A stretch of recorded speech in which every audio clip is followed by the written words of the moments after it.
जब जब सरहद पर तनाव होता है, देश के अंदर चुनाव होता है, सिर्फ इनको मुद्दा बनाना। और मैं आज भी किराए के मकान में रहता हूँ।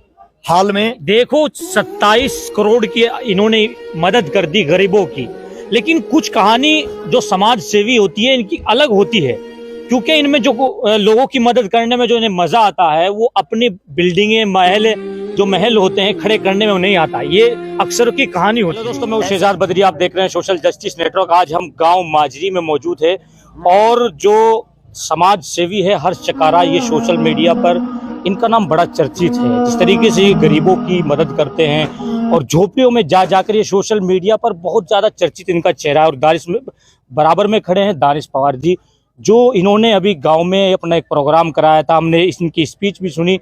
इनकी स्पीच और भाषा में जो हमने कीमती बातें सुनाई दी, वो आप तमाम युवा संगठन के लोग इनके खड़े हैं। आपका बहुत बहुत शुक्रिया हर्ष जी।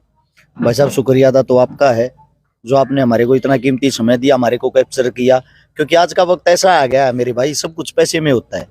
यानी कि पैसे में ही पत्रकार बुलाने पड़ते हैं, पैसे में ही सारी चीजें हमारे को दिखावा करनी पड़ती है। आप प्यार प्रेम में भाईचारे में यहाँ आके हमारी बात को, अगर कहीं हमारी आवाज को बुलंद कर रहे हो, आगे बढ़ा रहे हो, तो इसके लिए धन्यवाद आपका करना चाहेंगे।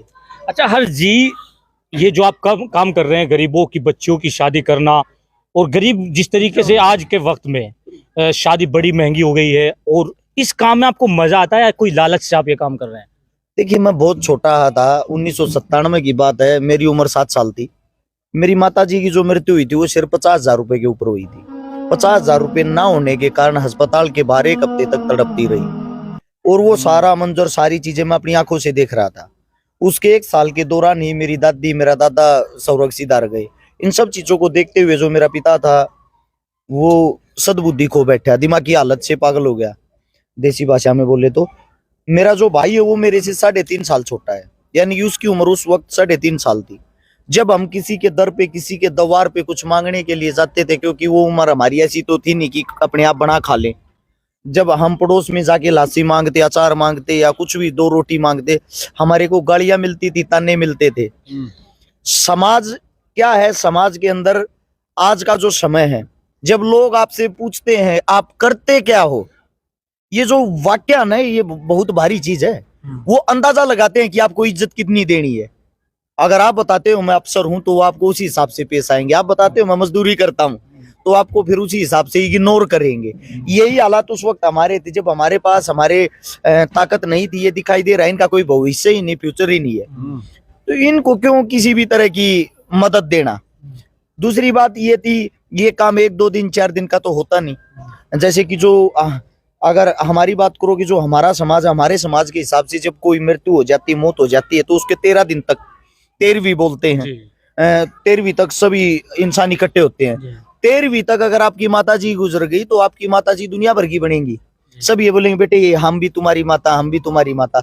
सच्चाई ये है, जब वो 13वीं का पल्लड़ उठता है, घर के बाहर से, घर के द्वार से सब आदमी चले जाते हैं, कोई अपना नहीं होता। अपने आप ही संघर्ष करना पड़ता, अपने आप ही मेहनत करनी पड़ती है। तो उस वक्त उन हालातों से मैंने एक चीज सीखी थी, अगर मालिक ने कभी मेरे को स्ट्रोंग बनाया, मेरे को मेरे पैरों पे खड़ा किया, मैं कभी किसी गरीब को परेशान नहीं देख पाऊंगा। उन चीजों को देखते हुए 2011-12 का दौरा आया, 21-22 साल हमारी उम्र हो गई थी, तो उसी के दौरान हमने ये चीजें देखी कि अब हम ताकतवर हो गए, हमारा संगठन हो गया, भाईचारा हो गया। उस भाईचारे के साथ मिलके एक सामूहिक रूप से हमने मददें करनी शुरू कर दी। वो करने में हमारे को खुशी होती थी, संतुष्टि मिलती थी। फिर वो करते करते हम 2015 में पहुंच गए। 2015 में मेरे को मेरे एक साथी ने फेसबुक बना के दी। अच्छा, वो फेसबुक जब बना के दी, अच्छा आपकी एक बात रोकेंगे, जो इन्होंने फेसबुक का नाम लिया, अब आप ये मिलियन में जो है फॉलोअर्स हैं, जो ये मान के चलिए आपकी पूरी टीम है। 2000 कब में आपकी जो है आईडी बना के दी फेसबुक की? 2015 में। 2015 में फेसबुक की आईडी बना के दी। 2016 में हमारे हरियाणा में चला था जाट आरक्षण। उसके दौरान सोशल मीडिया पे वीडियो का ऑप्शन आया था। सबसे पहले वीडियो मैंने डाली थी, मैंने लोगों को बताया था आप खाली फोटो नहीं वीडियो भी डाल सकते हो। उसी वक्त लाइव का ऑप्शन आया था 2016 में। फिर हमने पहली मदद मैंने की, एक कोई किसान था जिसके दोनों हाथ यहाँ से कट गए थे करंट के कारण। उसकी 6-7 खाली बेटियां थी, गरीब परिवार से था। करंट के कारण ये हादसा हुआ, तो किसी की समझ में नहीं आ रहा था इसकी मदद कैसे करें। उसकी मदद के तौर पे मेरे दिमाग में पता नहीं कैसे क्या है, मैंने वीडियो डाल दी। और उस वीडियो से उसकी 22 लाख रुपए की मदद होगी। वो 22 लाख रुपए की जब मदद हुई, उस मदद के कारण 60% लोगों ने मेरे को गालियां दी कि आप कोई मदद कर रहे हो तो इस चीज का दिखावा क्यों करते हो। 40% आदमियों ने ये कहा कैसे भी कुछ भी हुआ, एक जरूरतमंद को पैसे मिल गया, अच्छा ही काम हुआ है। उसके बाद फिर एक फौजी था हमारे देश की शान, जिसकी सरकार की तरफ से कोई मदद नहीं मिल रही थी, वो शहीद हुआ था, उसको शहीद का दर्जा तक नहीं मिल रहा था। ऐसे ही कुछ झोल थी वहां, बड़े बड़े नेता मंत्री जाके उनका मजाक बना रहे थे, हम ये कर देंगे, हम वो कर देंगे, किसी से कुछ नहीं हुआ। फिर मैंने वो मदद जब करी ना, तो उनके खाते में 1 महीने में 60 लाख रुपए की मदद होगी, साथ में सरकार की तरफ से 45 लाख रुपए भी आ गए, और शहीद का जो दर्जा वो भी मिल गया, और उनको जमीन भी मिल गई उस चीज के लिए। मैंने देखा सोशल मीडिया में इतनी ताकत है तो इसका दिखावा करना चाहिए, लेकिन दिखावा करना चाहिए अच्छे कामों का। उस चीज को देखते हुए एक आपके ये एरिया की बात बताता हूं मैं। आपके यहीं पे हरिद्वार जाते टाइम, मेरे को याद तो है नहीं क्योंकि मदद इतनी कर ली, कोई चीज याद नहीं रहती, कोई कालू कालू करके नाई जाति से था गरीब, हाँ, वो 1 रुपया उसको कोई दे देता, कोई 2 रुपए दे देता, खुले सिक्के दे देता। वो बसों में आने जाने वाले यात्रियों के लिए पानी पिलाया करता। उसकी उम्र 80-85 साल थी। मैंने उसकी वीडियो डाली, उसकी वीडियो से कोई लाख रुपए आए। फिर कोई इकबाल डॉक्टर था, शायद इकबाल नाम का, इसी साइड का डॉक्टर, फिर वो मेरी वीडियो देख के वो भी वहां पहुंचा, उसने भी वीडियो डाली। आज मैं दोबारा से एक बार वहीं से निकल रहा था तो किसी ने सलाह दिया, आपने उनकी मदद की थी, एक बार मिलते चलो। मैं मिलने के लिए गया तो जो कालू जी थे, जिनकी उम्र लगभग 80 साल थी, वो तीसरी मंजिल से मेरे को बोल रहे, अर्श भाई अंदर कूदा है। अच्छा। यानी कि देखो, मेरे को बड़ी खुशी किस चीज से हुई, एक इंसान ने अपने जीवन में यहाँ से गरीबी देखी, 80 साल तक उसकी उम्र ही निकल गई बेचारे की। 80 साल में जाके इत्तेफाक से, पता नहीं मेरे दिमाग में क्या है, मेरे को देखा, मेरे को बड़ा दुख हुआ, दर्द हुआ, इस उम्र में एक इंसान इतना दुखी। मैंने उसकी मदद कर दी, मदद से वो पॉपुलर हो गया, पॉपुलर होके उसके बच्चों की भी मदद होगी, उसके बच्चों का इलाज भी हो गया। घर में ही तड़प रहे थे, खाने के लिए 2 वक्त की रोटी नहीं थी, और वो कहां से कहां पहुंच गया। वो जहां पहुंचा हुआ था उससे मेरे को बहुत ज्यादा खुशी हुई। और एक और सच्चाई बताता हूँ मैं आपको, मैं आज भी किराए के मकान में रहता हूँ। आज भी सर, मैं आपको बता दूं, मैं सरकार को हर महीने मंथली जो टैक्स होता है जो अपने काम का, लगभग मैं 3 से 3.5 लाख रुपए देता हूँ। अब मेरी कमाई का अंदाजा आप लगा सकते हो, 3-3.5 लाख रुपए उनको देता हूँ तो 2 रुपए कमाता हूँगा। और इतना रुपया कमाने के बाद भी मैं 100 गज का मकान तक नहीं ले पा रहा हूँ, तो पैसा लगता क्या है। आपके ऊपर तो एफआईआर दर्ज कर रहे हैं कुछ जो है युवा लोग जो होते हैं, ये क्या वजह होती है? जो एक युवा आता है, आपकी बहुत कम उम्र है, आपके ऊपर हमने देखा आपकी साइड पर सोशल मीडिया की, आपके ऊपर एफआईआर दर्ज कर देते हैं झूठी, ये क्या वजह है? हिंदुस्तान के अंदर एक पार्टी है जो आजकल राज कर रही, जिसका नाम भारतीय जुमला पार्टी। अच्छा। वो क्या करते हैं, वो जुमलेबाज लोग, उन्होंने मेरे को कम से कम 20 बार ऑफर दे दिया, हमारा झंडा उठा लो, हमारा डंडा उठा लो। हमने कहा जब तक दम रहेगा, जब तक हमारे अंदर सांसें रहेगी, हम ये झंडा डंडा नहीं उठाएंगे। उसकी सजा ये है। उसकी सजा क्या है? वो कोशिश कर रहे हैं मेरे को घेरने की। कम से कम 7 तो मेरे घर अभी अभी रेड पड़ी थी, अलग अलग दवाइयों पे रेड, इनकम टैक्स की रेड, जीएसटी विभाग की रेड, बिजली वालों की रेड, मीटर लगा हुआ है, मीटर पाट लेके कि आपका बिल कम आता है, सरकार के आदेश है, दूसरा लगाएंगे। अच्छा, बिन बोले 1.5 लाख रुपए का वो देंगे कि आपने तार लगा रखे थे। मगा भाई बता दो किस चीज के लगा रखे थे? बोले वो सरकार से पूछना। अभी कल केस लगा रखा था मेरे पे, कल ही की बात है। मैंने किसी को जाति सूचक शब्द बोले हैं, इस चीज पे SC/ST एक्ट लगवा दिया। मैं गया कल, मैं वहां गया, कम से कम आप जैसे जो मेरे मित्र बंधु हो, 50 पत्रकार साथी पहुंच गए।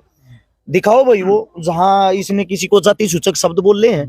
बोले वो हमारे पास नहीं। आपके पास नहीं है तो आपने केस दर्ज कैसे कर दिया?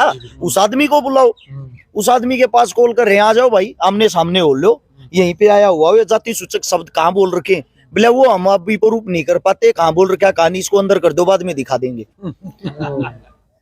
इससे पहले अभी एक केस और लगाया जिसमें कल जमानत होनी थी लेकिन हो नहीं पाई। मेरे पे केस लगा रखा, मैंने किसी का प्लॉट कब्जाया है। अच्छा। सोनीपत के अंदर दानिश भाई वहीं रहता है, जो हमारा एरिया वो थोड़ा क्राइम का एरिया है सोनीपत। जो मेरे पे केस लगा रखा है उसमें ये मैंने किसी का प्लॉट कब्जाया है और किसी को 5 लाख रुपए फिरौती मांगी है प्लॉट कब्जाने वाले पे। 16-17 मेरे साथ हथियार वाले थे, 20 मेरे साथ गुंडे थे और मैंने बहन बेटियों के साथ बदतमीजी की, उनके घर में ही जाके मारपीट की। अब इत्तेफाक देखना एक चीज का, इतना बड़ा केस होने के बाद एसपी साहब ने शिकायत दर्ज नहीं की उनकी, वे गए सीधा सीएम के पास। सीएम को ना हमारे खट्टर साहब, उसने वहां से सीएम साहब वैसे तो मेरे को जानता नहीं मैं कौन हूँ, और सीधा अखबार में क्या खबर देता है, ये हर्ष चिकारा एक बहुत ही बड़ा गुंडा है, मेरे पे एक भी केस दर्ज नहीं है, आज तक कोई क्रिमिनल रिकॉर्ड नहीं है मेरा, ये बहुत बड़ा गुंडा, इतना बड़ा गुंडा है, इसके शहर के एसपी साहब ने इसके खिलाफ एफआईआर दर्ज नहीं की। अच्छा, अब मेरे खिलाफ वहां से एफआईआर दर्ज हो जाती सीधी सीएम हाउस से, वो एफआईआर दर्ज होगी, मैं जाता हूँ एसएचओ साहब के पास, मैं एसएचओ साहब से पूछता हूँ, साहब मेरे को वो तो बता दो प्लॉट कहाँ है जो मैंने कब्जाया है, वह जगह कौन सी मेरे को पता तो हो, कम से कम मेरे को तो ये पता होना चाहिए यह जगह कब्जाई है मैंने, और वह वीडियो फुटेज कुछ तो होगा जहां मैं गुंडे लेके गया था, मेरे साथ वे बंदूक वाले थे, ऐसी कोई रिकॉर्डिंग भी तो होगी जिसमें मैंने 5 लाख रुपए मांगे हैं, कोई तो सबूत तथ्य हो। एसएचओ साहब बोले हर्ष भाई सरकार का दबाव, हमने ये लिखना था, बाकी पता हमारे को भी नहीं। मतलब कहानी ये है कि अगर कोई युवा ऊपर आता है समाज का काम करने के लिए, उसको कहीं ना कहीं जो ताकतवर लोग हैं नीचे दबाने की कोशिश करते हैं, वही आपके साथ हो रहा है। क्योंकि आपकी में हम कल जो पूरी डिटेल निकाली, आप बेकसूर साबित हुए, हर केस आपके ऊपर जो है झूठे थे, वो सब आपने दिखाया लाइव करके। जी जी। लेकिन एक चीज का सवाल यहाँ होता है कि जिस तरीके से आप देखा है, शायद पहली दफा आप इधर यूपी में प्रोग्राम में अटेंड कर रहे हैं या और भी कोई प्रोग्राम आपने अटेंड किया? आपके एरिया में थोड़ा आगे चल के 13 साल की बच्ची का 3 साल पहले बलात्कार हुआ था, जो गूंगी बहरी थी, जिसको जला के मार दिया था, जिसकी एफआईआर तक नहीं लिखी गई थी, काफी चर्चित बड़ा मामला हुआ था। वो चमार जाति से थी, वो हमारी बहन गुड़िया, उसकी कहीं सुनवाई नहीं हो रही थी, उसकी यहाँ आके मैं मदद करके गया था, कोई लाखों रुपए उसके खाते में आए थे। लाखों रुपए आने के बाद मैंने उनको ये बोला था सीधा हाईकोर्ट का वकील करो और इनकी ऐसी तैसी करवाओ, तो क्योंकि आदमी जब पैसे से मजबूत होगा सब चीजों से लड़ना सीख जाएगा। और 1 हफ्ते के अंदर उसकी एफआईआर दर्ज करवा के गया था। यहाँ से अभी भाई बता रहा था, दानिश भाई हरिद्वार गए थे, हरिद्वार भी गुड़िया की शादी करवा के आए थे। यहाँ पे पीछे मैं आपको अभी मदद बता रहा हूँ, इससे पहले वाला एक पुल था, शायद पुल से वो करनाल रोड जाता है जो, उस पे भी अभी प्रोग्राम में आए थे, 6 महीने पहले की बात है। अच्छा दानिश भाई, एक आपको अच्छे कैडर के तौर पे मिले हैं, क्योंकि जो है अगर आप देखेंगे इनके अक्सर जो पोस्ट थी, इन्होंने जो तैयारियां की, इनको आप कैसे मिले और इन्होंने पहली जो समस्या रखी वो किस बात की रखी? इनके अंदर कोई खास बात थी जो गांव के गरीब लोगों के आपसे बात रखी इन लोगों ने? ऐसा है सर, जैसे आप लोगों ने किताबें पढ़ी है, ऐसे हम इंसान पढ़ लेते हैं। इंसान की आंखें, इंसान के हाव भाव, इंसान की बातें सब कुछ बयां कर देती उसके अंदर क्या है। आप कितना भी बनने की कोशिश कर लो, आप जमाने से छुप नहीं सकते। जो आपके अंदर अच्छाई या बुराई होगी वो बाहर निकल के जरूर आएगी। हमने पुलवामा के शहीदों को श्रद्धांजलि देने के लिए एक बहुत बड़ा आंदोलन करवाया, वो दंगल करवाया था भारत केसरी का। मेरी और भाई की उसके अंदर मुलाकात हुई थी। हमारी जो मुलाकात हुई, दानिश भाई को मैं जानता नहीं था, और दानिश भाई वहां सबसे पहले बढ़ चढ़ के हर एक काम कर रहा था। साथ में रक्तदान शिविर भी लगवाया था जहां भाई ने रक्तदान किया था। उसके साथ के साथ जो काम छोटे बच्चे करते हैं एक देखभाल का, वो सारे के सारे काम ये कर रहा था। फिर मैंने भाई से पूछा आप कहाँ से हो, फिर हमारी बातें हुई, वार्तालाप हुई। फिर कई दफा ऐसा हुआ कि हम मदद करने गए, भाई जैसे कि पहुंच तो नहीं पाए, लेकिन भाई का सहयोग हर चीज में रहा, चाहे वो 500 रुपए का हो चाहे 1100 रुपए का हो। बूंद बूंद से सागर भरता हूँ, 500-1100 से वो 27 करोड़ रुपए इकट्ठे हुए, आपकी जेब से, आपकी जेब से, हमारी जेब से। अच्छा दानिश भाई, कोई लालच तो नहीं है पर जब भाई से या फिर किसी की सेवा के लिए आप जो है इनके साथ लगे, क्या वजह रही है? भाई की कौन सी बात पसंद आई आपको? दानिश भाई को लालच है, दानिश भाई को लालच है। मैं जवाब देता हूँ इस बात का, दानिश भाई को लालच है भाईचारा जोड़ने का, क्योंकि दानिश भाई वहाँ सोनीपत रहता है। आपका जो एरिया है और हमारे एरिया में क्या फर्क है, वहाँ हिंदू मुस्लिम नहीं है, ठीक है। कहाँ मीडिया तो दिखा रहे यार हर्ष भाई, मीडिया तो कह रही है हिंदू मुस्लिम फला, ये हिंदू फला सोनीपत का कहाँ दिखा रही है? आप लोगों का दिखा रही है, उत्तर प्रदेश का दिखा रही है। हिंदू मुसलमान को काटने वाला, मुसलमान हिंदू को काटने वाला। शाम के 8 बजे खबर देखोगे ना, एक दूसरे की गर्दन पे तलवार रख के ऐसे दिखा रहे हैं, अगर बाथरूम तक गए कहीं गर्दन कट के ना पड़ जाए। आप जमीनी सतर पे बताओ मेरे को, मैं हर जगह जाता हूँ, ऐसी कोई जगह ही नहीं जहाँ मैं नहीं गया हूँ। जयपुर के अंदर 2.5 लाख मुसलमान साथियों का ग्रुप है, मेरी टीम है वो। इतना वहां के जो मुसलमान आपस में एक दूसरे को नहीं जानते, मेरे को जानते हैं। फिर ऐसे युवा भी तो सामने आते हैं ना, फिर हिंदू मुस्लिम पे होता क्या? ये लोग जानते नहीं या टीवी की बात को मैं बताता हूँ क्या होता है। टीवी वालों को इतनी घूस दी गई है कि जहां भी हिंदू मुसलमान दिखाई दो वहां बाल की खाल बना दो, उसको पीस के इतना जबरदस्त तरीके से पेश कर दो, जब तक उसकी सच्चाई सामने आए, उसको लोगों को उसके बाद की जो चीजें हैं गलत सही का पता लगे, तब तक तो आतंक मच जाए। यानी कि लोगों ने रोजगार ढूंढ लिया। अच्छा, आप लोगों ने एक चीज देखी, डिबेट होती है, डिबेट में हिंदू प्लस मुसलमान को बैठा देते हैं। वे दोनों ऐसे होते हैं, दोनों साइड के मूर्ख है। मुसलमान तो उस हिंदू को गालियां देगा, उसकी कमियां बताएगा, हिंदू उस मुसलमान को गालियां देगा। क्या आज तक एक भी डिबेट के अंदर उन दोनों की तरफ से किसी ने भाईचारा जोड़ने की कोशिश की? क्या आपने कभी ये देखा है उन दोनों ने कभी शिक्षा, स्वास्थ्य, रोजगार के ऊपर चर्चा की हो? नहीं की ना। हमारा देश जा कहा रहा है? हमारे देश में क्या दो ही मुद्दे हैं, हिंदू मुस्लिम, किसी की किसी के साथ लड़ाई नहीं। देखो एक बात देखो आप, हिंदुस्तान जिस वक्त गुलाम था, इंडिया गेट के ऊपर आप जाना, मैं कहता हूं पर्सनली तौर पे एक बार जाना, वहां पे नाम पढ़ने शुरू करना, शहीदों के नाम लिखे हुए ऊपर से नीचे तक, वहां आपको हिंदू का भी नाम दिखाई देगा, मुसलमान का भी नाम दिखाई देगा। तो आप ये बताओ, ये जो देश है, ये देश हम सब से मिलके ही तो बना होगा।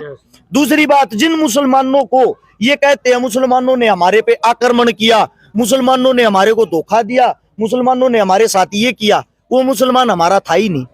आप लोगों को पता है मुगल कहां से आए थे? बाहर से आए थे। बाहर से आके हमारे पे उन्होंने अपना हक जताया, बाहर से आके उन्होंने हमारे पे क्रूरता की।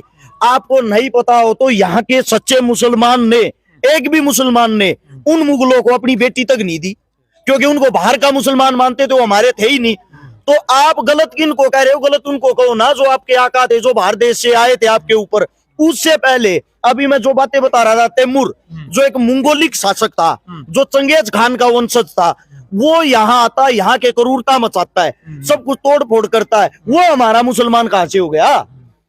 हमारा मुसलमान वो मुसलमान है जो हिंदुस्तान के लिए लड़ा है, हिंदुस्तान के लिए जिया है, हिंदुस्तान के लिए मरा है और आज भी हिंदुस्तान के लिए जीता है। हिंदुस्तान जो सरजमी है, अगर उसके आप बॉर्डर पे जाओगे, मैं अभी गया था, मैं चाइना बॉर्डर पे गया, देख तो ले यार चाइना कितना अंदर घुस रहा, कैसे झगड़ा। फौजी भाई पता क्या बोल रहे थे? हर्ष भाई टीवी देखते रहो, यहाँ कुछ नहीं है ऐसा, कोई गुलामी, कोई झगड़ा, कोई वो नहीं। बीच में व्हाइट कलर का एक टेंट बना रखा था, जहां हर रोज डेली शाम को डिबेट होती है, हिंदुस्तानियों की, चीनियों की, बैठ के वहां मुलाकात होती है।